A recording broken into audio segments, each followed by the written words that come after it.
രാഹുൽ മാങ്കൂട്ടത്തിൽ ഒന്നിൽ കൂടുതൽ യുവതികളുടെ ഗർഭചിത്രം നടത്താൻ നിർബന്ധിച്ചെന്ന് അന്വേഷണ സംഘത്തിന്റെ നിഗമനം. ആശുപത്രികൾ കേന്ദ്രീകരിച്ച് ക്രൈംബ്രാഞ്ച് അന്വേഷണം നീങ്ങുകയാണ്. ബംഗളൂരുവിലാണ് ഒരു യുവതിയെ ഗർഭചിത്രത്തിന് വിധേയമാക്കിയതെന്നാണ് വിവരം. ചികിത്സാരേഖകൾ ശേഖരിക്കും.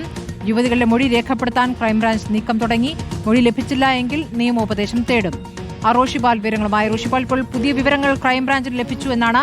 ഗർഭചിത്രവുമായി ബന്ധപ്പെട്ട് ഒരു യുവതിയുടെ ശബ്ദരേഖ പുറത്തു വരുമ്പോൾ കൂടുതൽ ഉണ്ട് അത്തരം കേസുകൾ എന്നാണോ ഇപ്പോൾ ക്രൈംബ്രാഞ്ചിന് കിട്ടിയിരിക്കുന്ന വിവരം?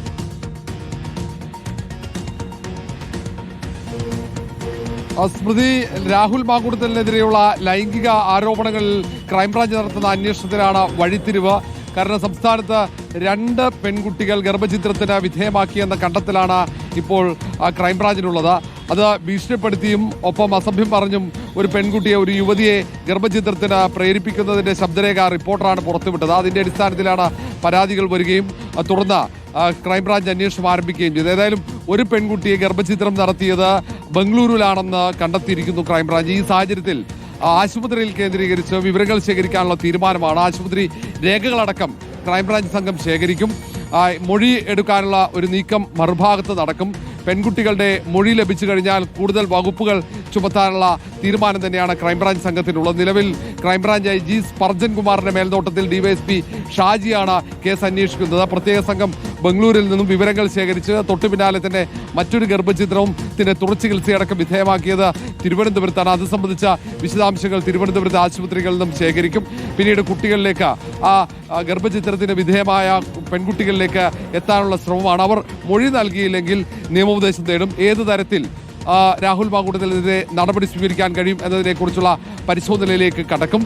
ഇപ്പോൾ നിലവിൽ പോലീസിന്റെ കയ്യിലുള്ളത്, ക്രൈംബ്രാഞ്ച് സംഘത്തിന്റെ കയ്യിലുള്ളത് റിപ്പോർട്ടർ പുറത്തുവിട്ട ആ ശബ്ദരേഖയും ചില വാട്സപ്പ്, ടെലിഗ്രാം ചാറ്റുകളും മാത്രമാണ്. കൂടുതൽ തെളിവുകൾ ശേഖരിക്കാനുള്ള ശ്രമത്തിൽ തന്നെയാണ് ക്രൈംബ്രാഞ്ച് സംഘം. ഇപ്പോൾ പരാതിക്കാരിയുമായി സംസാരിച്ച മാധ്യമപ്രവർത്തക, 3 മാധ്യമപ്രവർത്തകർക്കെതിരെ കൂടി അവരിൽ നിന്നുകൂടി മൊഴിയെടുക്കുന്ന തീരുമാനം നേരത്തെ ഇന്നലെ പുറത്തു വന്നിരുന്നു. അതിന്മേലുള്ള നടപടികളിലേക്ക് കടന്നോ? ആ മൊഴിയെടുക്കൽ എന്ന് പറഞ്ഞത് അവർക്ക് ലഭിച്ച വിവരങ്ങൾ നേടിയെടുക്കുക എന്ന ഉദ്ദേശത്തോടെ ക്രൈംബ്രാഞ്ച് അവരുടെ മൊഴിയെടുക്കലാണോ, അതോ അവരെയും സംശയിക്കുന്ന രൂപത്തിൽ ക്രൈംബ്രാഞ്ച് നീങ്ങുന്നുണ്ടോ?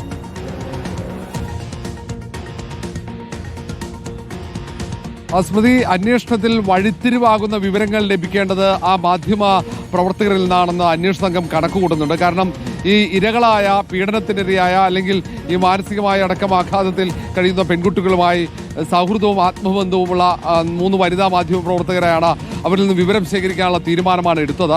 കാരണം അവർക്ക് ഇത് സംബന്ധിച്ച് കൂടുതൽ വിവരങ്ങൾ അറിയാമെന്ന പ്രതീക്ഷ അന്വേഷണ സംഘത്തിനുണ്ട്. ആ സാഹചര്യത്തിൽ കൂടിയാണ് അവരിൽ നിന്നും വിവരങ്ങൾ ശേഖരിക്കുന്നത്. അതിന് പുറമെ ഈ രാഹുൽ മാങ്കൂട്ടത്തിലുമായി ബന്ധപ്പെട്ട പ്രധാനപ്പെട്ട പലരും, സുഹൃത്തുക്കളടക്കം നിരീക്ഷണത്തിലാണ് ക്രൈംബ്രാഞ്ചിന്റെ. കാരണം ഏതെങ്കിലും തരത്തിൽ ഈ ഗർഭചിത്രത്തിനടക്കം, ആ പ്രേരിപ്പിക്കുന്ന വിഷയത്തിലടക്കം ഏതെങ്കിലും തരത്തിൽ ഗൂഢാലോചന അല്ലെങ്കിൽ സഹായം രാഹുൽ മാങ്കൂട്ടത്തിൽ നൽകിയിട്ടുണ്ടോ എന്നടക്കം പരിശോധിക്കുന്നത്. കാരണം ഒരു പ്രധാനപ്പെട്ട തെളിവ് പുറത്തു വന്നു. മറ്റൊരു പെൺകുട്ടിയുടെ ഏറ്റവും നിർണായകമായ വെളിപ്പെടുത്തൽ കൂടി പുറത്തു വന്നിട്ടുണ്ട്.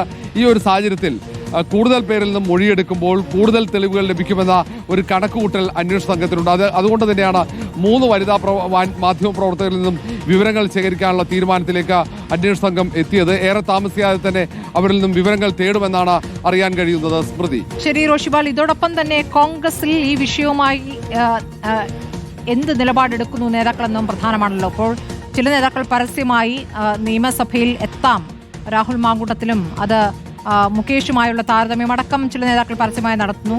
അതേസമയം അപ്പുറത്ത് കടുത്ത നിലപാടുള്ള ചില നേതാക്കളുമുണ്ട്. അപ്പോൾ എങ്ങനെയാണ് ഈ ഭിന്നിപ്പ് എത്രത്തോളം ശക്തമാണ് റോഷിപാൽ? സ്മൃതി, കോൺഗ്രസ് നേതൃത്വം രാഹുൽ മാങ്കൂട്ടത്തിനെതിരെ എടുത്ത നടപടി പിൻവലിക്കില്ല എന്ന് തന്നെയാണ് പറയുന്നത്.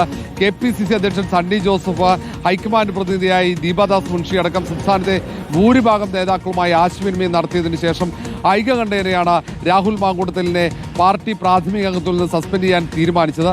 ആ തീരുമാനത്തെ പിന്നീട് ചോദ്യം ചെയ്യുന്നത് അത് അച്ചടക്ക ലംഘനമാണ് എന്ന നിലപാടിലേക്ക് കോൺഗ്രസിന്റെ പ്രധാനപ്പെട്ട നേതാക്കൾ എത്തുന്നു. പ്രതിപക്ഷ നേതാവ് VD സതീശനും രമേശ് ചെന്നിത്തല അടക്കം K മുരളീധരൻ അടക്കം ഈ കാര്യത്തിൽ വിട്ടുവീഴ്ചയില്ലാത്ത സമീപനം തന്നെയാണ്. കാരണം സ്ത്രീവിരുദ്ധ നിലപാട് സ്വീകരിക്കുന്നത് ആരായാലും അവർക്കെതിരെ നടപടിയെടുത്ത് മുന്നോട്ട് പോകണം എന്നത് പാർട്ടി നയമാണെന്ന് ഇവർ ആവർത്തിക്കുന്നുണ്ട്. ഏതെങ്കിലും തരത്തിൽ അവരെ സംരക്ഷിക്കുന്ന നിലപാട് പാർട്ടി സ്വീകരിച്ചാൽ അത് തദ്ദേശ നിയമസഭാ തെരഞ്ഞെടുപ്പിൽ തിരിച്ചടി ഉണ്ടാകും. അതുകൊണ്ട് ഈ കാര്യത്തിൽ വിട്ടുവീഴ്ചയില്ല. മാത്രവുമല്ല, അടൂർ പ്രകാശ് ഇപ്പോൾ സ്വീകരിച്ച പരസ്യ നിലപാടിൽ കടുത്ത അസംതൃപ്തി നേതാക്കൾക്കൊക്കെയുണ്ട്. കാരണം UDF കൺവീനറാണ് അടൂർ പ്രകാശ്. അടൂർ പ്രകാശ് അടക്കമുള്ള നേതൃത്വമാണ് ഇത്തരമൊരു തീരുമാനമെടുത്തത്. പിന്നീട് എന്തിനാണ് പുറത്തിറങ്ങി രാഹുൽ മാങ്കുടത്തലിനെ ന്യായീകരിക്കുന്നത്? അങ്ങനെ ന്യായീകരിക്കുന്നത് പോലും വലിയ വെല്ലുവിളിയായി മാറും.